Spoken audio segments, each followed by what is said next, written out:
నైరుతి రుతుపవనాలు విస్తరించి మృగశిర ఖాతాతో తొలకరి వర్షాలు కురిసే వేళ జ్యేష్ఠ పౌర్ణమి సందర్భంగా రైతులు పండుగగా జరుపుకునే ఏరువాక ఉత్సవాన్ని వ్యవసాయ శాఖ ఇవాళ ఏపీ వ్యాప్తంగా నిర్వహిస్తుంది. ఏరువాక రాష్ట్ర వేడుక గుంటూరు సమీపంలోని వ్యవసాయ పరిశోధనా స్థానంలో జరగనుంది. ఈ వేడుకలో మంత్రి అచ్చెన్నాయుడు, ఇతర మంత్రులతో పాటు వ్యవసాయ అనుబంధ శాఖల ఉన్నతాధికారులు పాల్గొంటారు. జిల్లాలో జరిగే ఏరువాక ఉత్సవాల్లో ప్రజాప్రతినిధులు, అధికారులు పాల్గొని రైతులకు శాస్త్రీయ వ్యవసాయ విధానాలు, సాంకేతికత, ఆధునిక యంత్ర పరికరాల వినియోగంపై అవగాహన కల్పిస్తారు.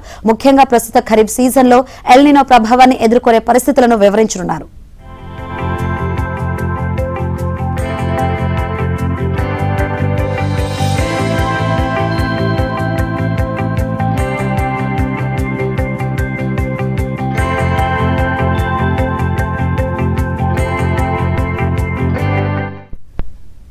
నైరుతి రుతుపవనాలు ఈ నెల 2వ వారంలో రాష్ట్ర వ్యాప్తంగా విస్తరించి చెదురుమదురుగా తేలికపాటి నుంచి మోస్తరు వర్షాలు పడుతున్నాయి.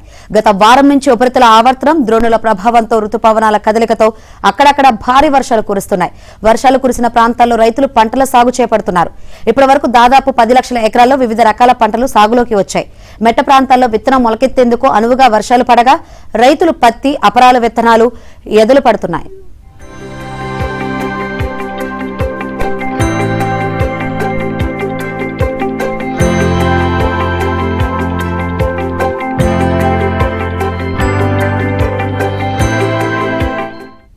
మే 4న పెన్నా డెల్టా, జూన్ 1న గోదావరి డెల్టా, 15న వంశధార కాలువలకు నీరు విడుదల చేయగా జూలై 1న కృష్ణా డెల్టాకు నీరు విడుదల చేయనున్నారు. ఆయా డెల్టాలో వరి సాగుకు రైతులు ఇప్పటికే నారుమళ్లు వేసుకున్నారు.